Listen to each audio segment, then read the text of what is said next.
This is Abraham, and this is his wife Sarah. This is the story of God's promise to them and their faith. At the beginning of their story, their names were Abram and Sarai. One day, God spoke to Abram, "Go from your country, your people, and your father's family. Go to the land I will show you."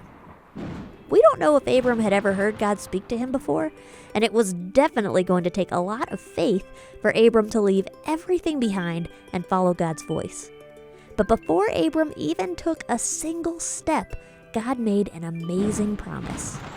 "I will make you a great nation. I will bless you.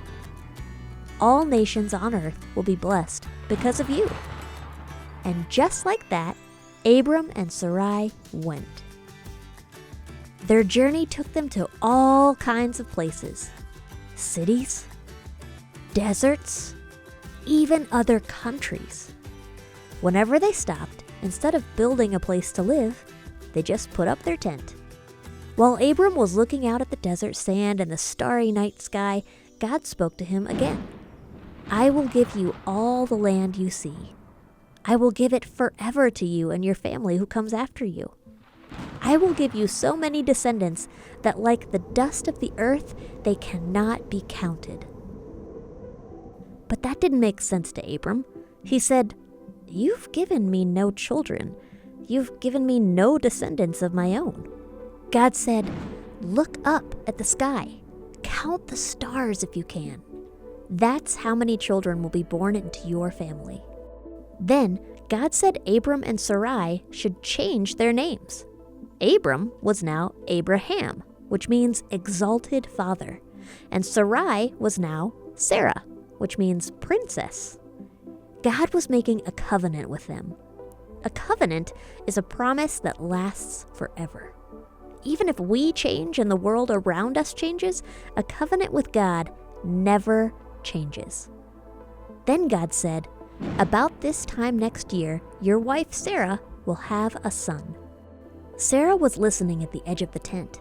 When she heard what God said, she laughed. She said, "Can an old woman like me have a baby? Especially when my husband is so old?"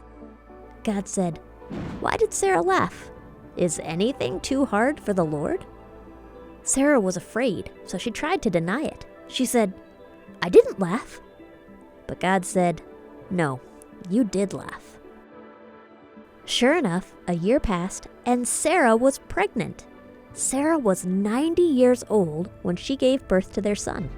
And Abraham was 100.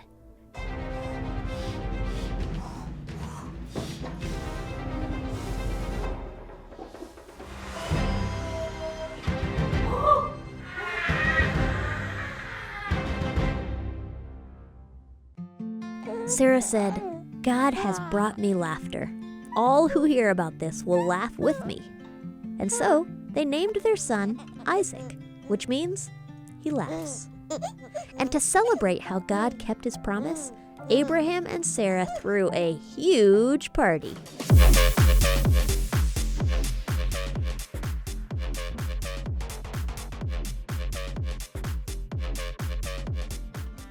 Abraham and Sarah were not perfect. They both had trouble believing God's words. They both made lots of mistakes. But they trusted God even when it didn't make sense to them. They stayed faithful to God, and He was faithful to them. And their family grew and grew and grew into a whole nation called Israel. And thousands of years later, God would promise another son to a couple named Mary and Joseph. And through their son, Jesus, all the nations of the world would be blessed. But that comes later. And I can't wait for you to hear that story.